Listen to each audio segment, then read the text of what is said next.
Certains de mes ancêtres n'ont pas vécu très longtemps. En fait, au XIIIe siècle, les gens ne dépassaient généralement pas 40 ans. Au siècle suivant, lorsque la peste balaya l'Europe, les gens mouraient en moyenne vers l'âge de 20 ans. En comparant ces chiffres à l'espérance de vie des Canadiens d'aujourd'hui, on constate combien les choses ont changé. Uniquement au cours des 100 dernières années, l'espérance de vie moyenne des Canadiens a augmenté de près de 20 ans. Mieux encore, il existe un groupe de personnes dont la durée de vie est supérieure d'une dizaine d'années à celle du reste des Nord-Américains. Le temps de prendre ma Bible et nous allons découvrir ensemble qui ils sont et quel est leur secret.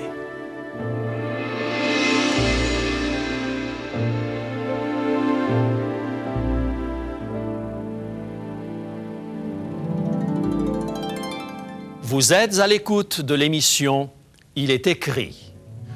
Je suis José Élysée et je vous propose la solution à vos besoins les plus profonds, le Christ vivant.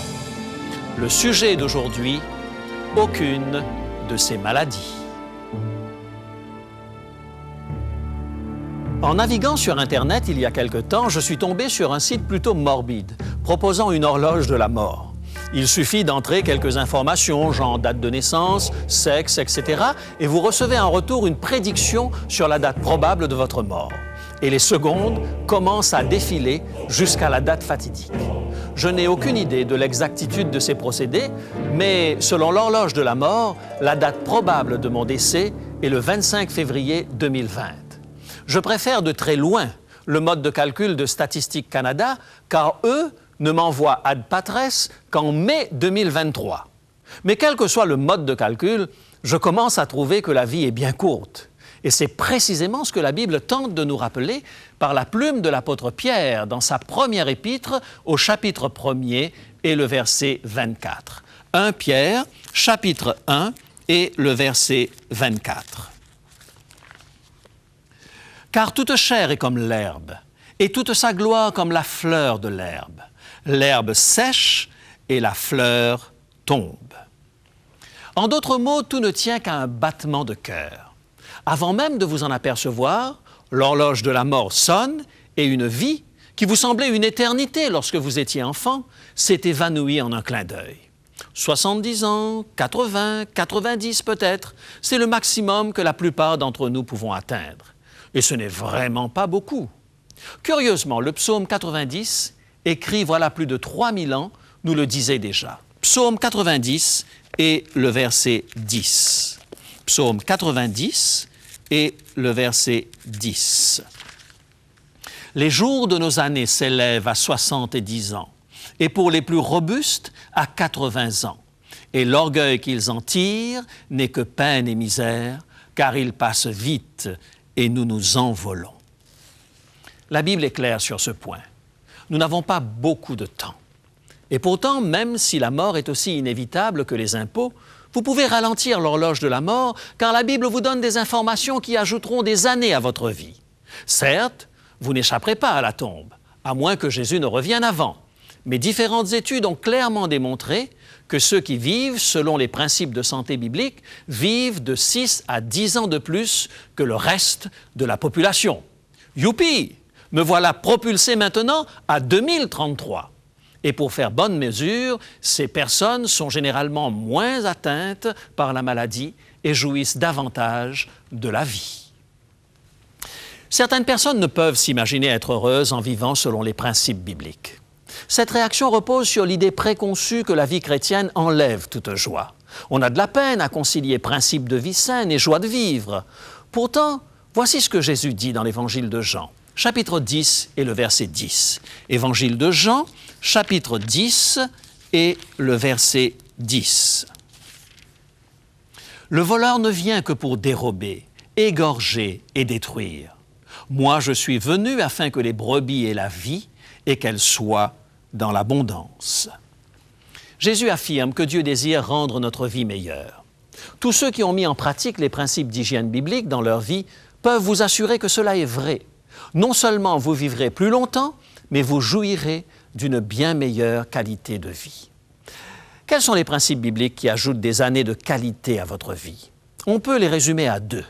Premièrement, il vous faut mettre votre vie en harmonie avec Dieu afin de jouir vraiment de la vie. Un exemple frappant se trouve dans le livre de l'Exode, le chapitre 15 et le verset 26. Écoutez ce que Dieu dit au peuple d'Israël. Exode, chapitre 15 et le verset 26. Si tu écoutes attentivement la voix de l'Éternel ton Dieu, si tu fais ce qui est droit à ses yeux, si tu prêtes l'oreille à ses commandements, et si tu observes toutes ses lois, je ne te frapperai d'aucune des maladies dont j'ai frappé les Égyptiens, car je suis l'Éternel qui te guérit.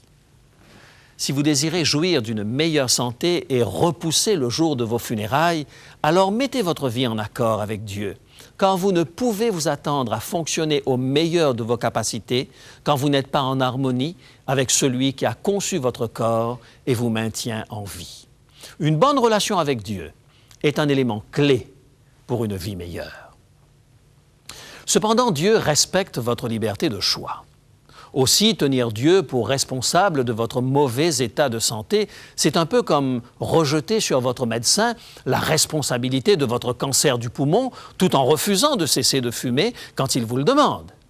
Si vous développez une bonne relation avec votre médecin et que vous suivez ses conseils judicieux, vous allez vous en porter mieux. De même, lorsque vous établissez avec Dieu une bonne relation, vous retirerez le maximum de la vie. C'est lui qui vous a créé. Et il a une très bonne idée de ce que vous avez besoin pour fonctionner au mieux de vos capacités.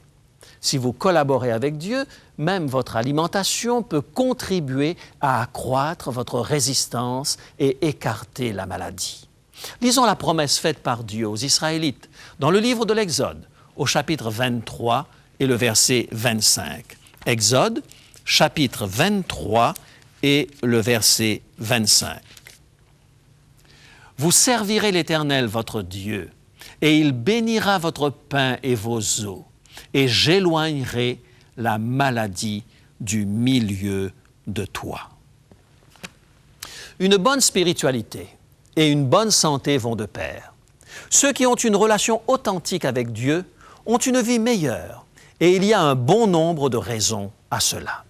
Tout d'abord, Dieu promet de bénir les aliments et l'eau de ses enfants. À cela s'ajoute le fait qu'ils sont mieux équipés pour faire face aux contraintes de la vie quotidienne. Par exemple, ils réagissent mieux au stress car ils savent qu'ils peuvent faire confiance à Dieu pour trouver une solution à leurs problèmes. Et en Dieu, ils ont trouvé un confident qui les comprend parfaitement et qui n'ira pas répéter au bureau ou au voisinage ce qu'ils lui ont confié. C'est souverain pour réduire considérablement les maux de tête et les ulcères. Des études fiables ont montré qu'une vie de prière active favorise une meilleure santé et accélère la convalescence. De plus, ceux qui ont une relation étroite avec Dieu sont sensibles à la voix de l'Esprit Saint et sont à même de prendre de sages décisions dans la vie. Pour toutes ces raisons et d'autres encore, une bonne relation avec Dieu apporte une énorme différence dans notre santé. Le premier principe pour une meilleure santé et une plus grande longévité est de développer avec Dieu une relation authentique, centrée sur le Christ et fondée sur la Bible. Le deuxième principe est si simple que je risque de vexer votre intelligence en le mentionnant. Mais tant de personnes l'oublient que je crois nécessaire de prendre ce risque. Votre corps vous rend ce que vous lui avez donné.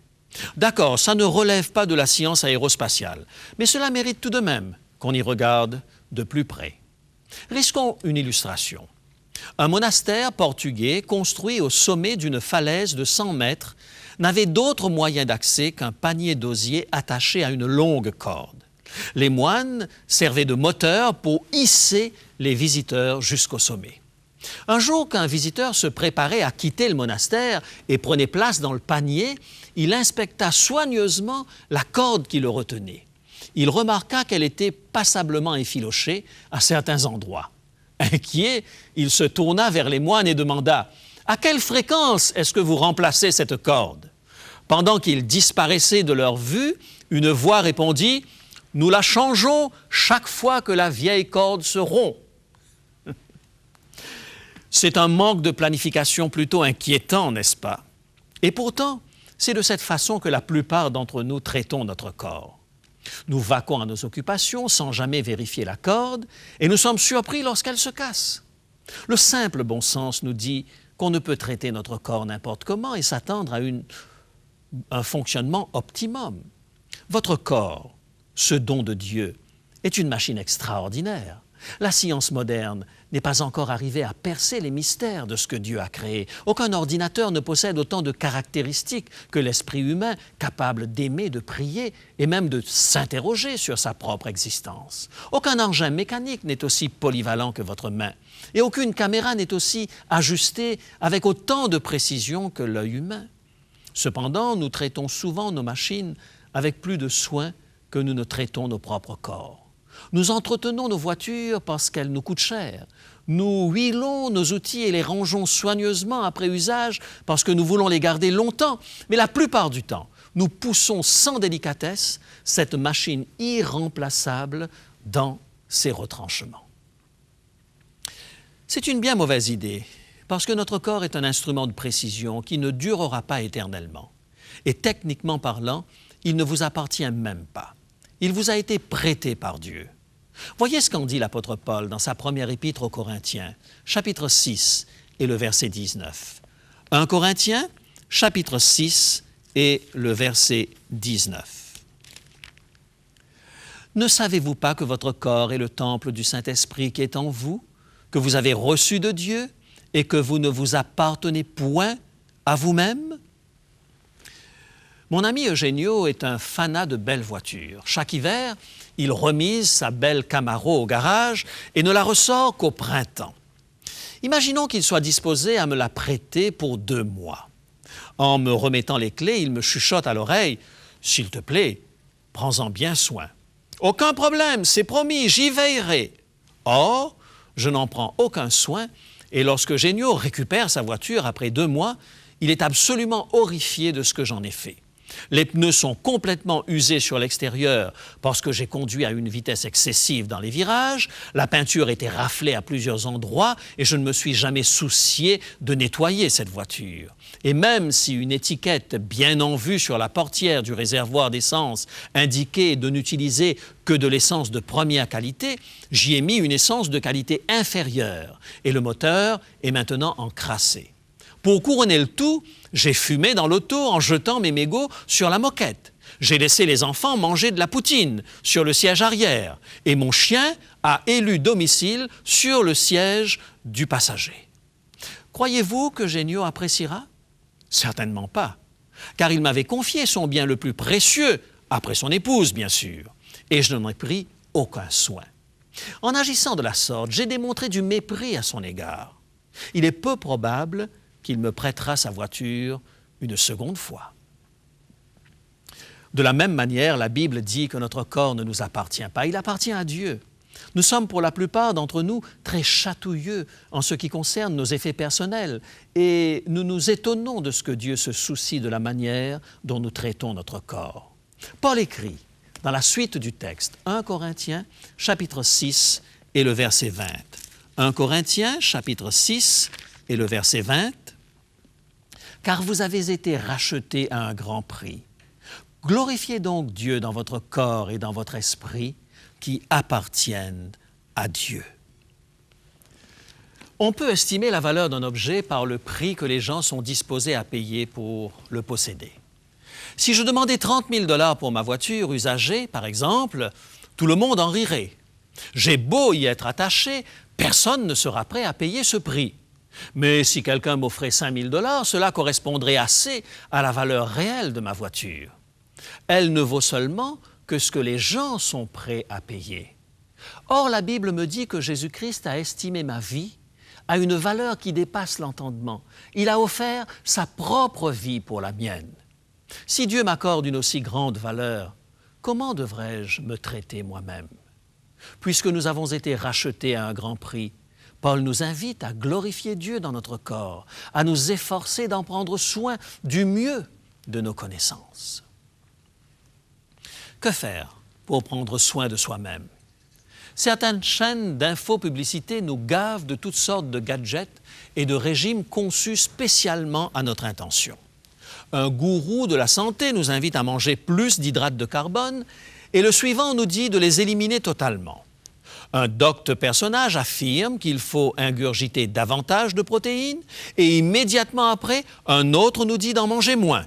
Apparaît un cinquième larron qui nous conjure de frotter une huile miraculeuse derrière nos oreilles, de nous envelopper d'une pellicule plastique 4 fois par semaine et de nous asseoir sous une pyramide en joignant le majeur et l'index.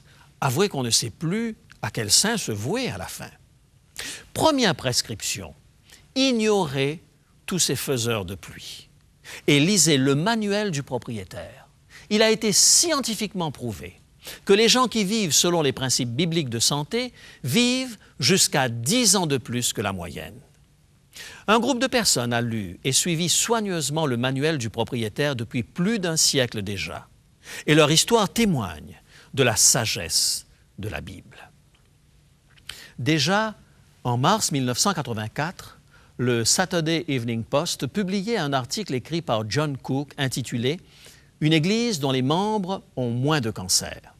Il brosse un tableau plutôt remarquable des adventistes du 7e jour qui ont pris à cœur les conseils bibliques concernant la santé. Bien que les adventistes ne soient pas les seuls chrétiens à avoir prêté une attention toute particulière à ce que la Bible disait à ce sujet, ils sont de loin le groupe le plus nombreux avec les résultats les plus impressionnants. Laissez-moi vous lire quelques lignes de cet article. Les adventistes ont fourni au monde des statistiques médicales plutôt impressionnantes. Les hommes âgés entre 35 et 40 ans ont une espérance de vie de 6,2 ans de plus que la population en général. Quant aux femmes, leur espérance de vie est supérieure de 3,1 années. Non seulement les adventistes du 7e jour sont victimes de moins d'attaques cardiaques, mais leur taux de cancer est également moins élevé, 50% de moins que la population en général. Et cela n'est pas dû uniquement à leur attitude face au tabagisme et à l'alcool. Les adventistes ont dans l'ensemble un niveau d'instruction supérieur au reste de la population. Bien que les gens instruits aient généralement un taux de cancer inférieur, en comparant les adventistes à cette catégorie de la population, la Société américaine du cancer constate que les adventistes ont un taux de cancer de 60% inférieur au taux anticipé. Leur taux de cancer du poumon n'est que de 21% par rapport à la moyenne et de 60% en ce qui concerne le cancer du côlon. Statistique plutôt frappante, n'est-ce pas? Et d'autres études indiquent qu'en plus d'un taux moins élevé de cancer parmi les adventistes, le taux de maladies cardiovasculaires chez les hommes n'est que d'un 6e par rapport à la population générale. La raison en est toute simple. Comme bon nombre d'autres chrétiens, les adventistes croient que la Bible est la révélation de Dieu pour aujourd'hui et ils n'auraient aucun avantage sur le reste de la population s'ils ne prenaient à cœur les principes de santé qu'elle contient. Ils les appliquent dans leur vie quotidienne et ils jouissent d'une qualité de vie meilleure et d'une plus grande longévité. Il y a quelques années, le service de santé publique a fait une étude approfondie des adventistes dans l'État de Californie. Et ils ont découvert que la population adventiste, hommes et femmes, vivait en moyenne 6 ans de plus que les autres Californiens. Et ils ne vivaient pas seulement plus longtemps, mais ils étaient en meilleure santé. 75% de moins de décès par cancer sous toutes ses formes, 68% de moins de maladies respiratoires, 88% de moins de cas de tuberculose et 85% de moins d'emphysème pulmonaire. Toutes ces statistiques ne sont pas de simples coïncidences. Les adventistes ne vivent pas plus longtemps et en meilleure santé parce qu'ils sont adventistes, mais parce qu'ils mettent en pratique ce que dit la Bible. La Bible est le manuel du propriétaire pour l'entretien du corps humain, accessible à tous. Revenons aux 2 principes fondamentaux de santé contenus dans la Bible. Premièrement, par une meilleure connaissance de sa parole et dans un esprit de prière, développez avec Dieu une relation intime en vous déchargeant sur lui de tous vos soucis. Deuxièmement, sachant que Dieu sait mieux que n'importe quel médecin ce qui vous aidera à tirer le meilleur de vos capacités, découvrez ce que dit la Bible au sujet du mode de vie que Dieu vous propose. En faisant confiance à Dieu et en adoptant le style de vie qu'il vous propose, vous jouirez d'une qualité de vie meilleure et vous ajouterez des années à votre vie. Alors, pourquoi ne pas l'essayer?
Prions ensemble.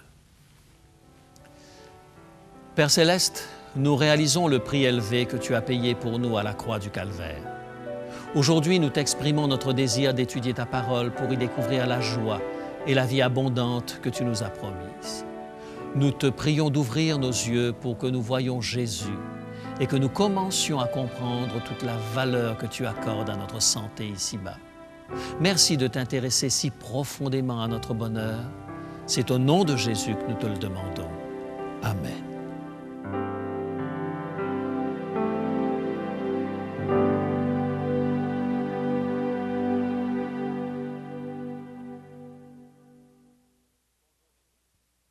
Bonjour Rémi. Bonjour José.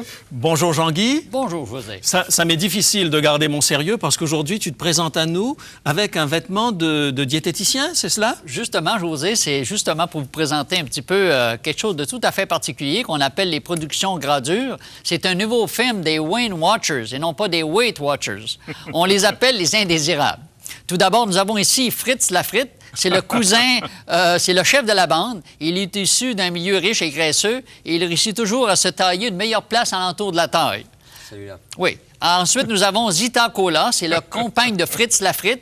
Avec son allure élancée et son air pétillant, elle enjôle des victimes, elle les abandonne toutes gazéifiées. Et tu vois ici, elle porte même des souliers à talons hauts. Ah, formidable. Ouais.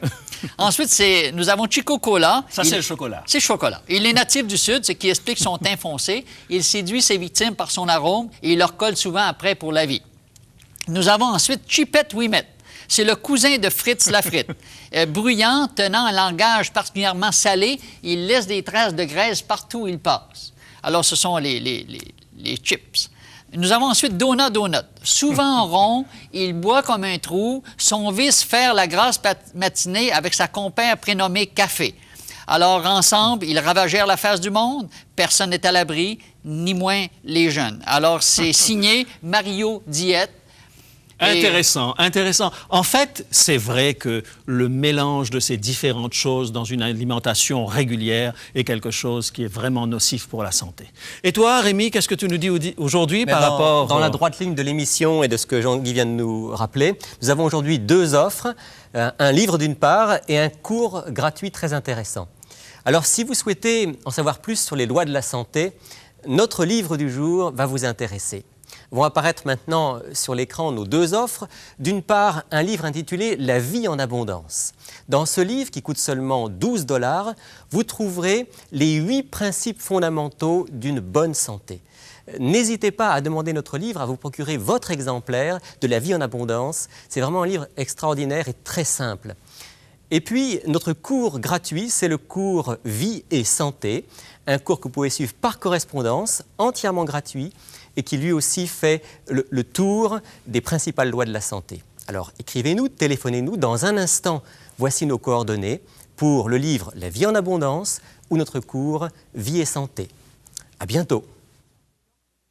Pour demander l'offre du jour, composez maintenant le 514-729-3515 pour la région de Montréal ou utilisez notre ligne sans frais 1-866-729-3515 si vous êtes de l'extérieur de Montréal. Il est possible que toutes nos lignes soient occupées au moment de votre appel. Dans ce cas, composez à nouveau. Mentionnez clairement le titre de l'offre demandée et parlez lentement afin que nous puissions bien noter vos noms, adresses et numéros de téléphone. Je vous rappelle que vous pouvez vous procurer pour une somme modique les DVD, cassettes vidéo et audio de nos émissions. Vous pouvez aussi nous écrire à l'adresse qui apparaît sur votre écran. Il est écrit Case postale 99, succursale Rosemont, Montréal, Québec, H1X 3B6. Nous vous invitons également à consulter notre site web au www.iletécrit.tv.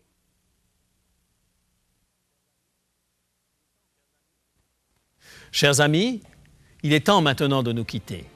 D'ici la semaine prochaine, souvenez-vous, il est écrit « L'homme ne vivra pas de pain seulement, mais de toute parole qui sort de la bouche de Dieu ».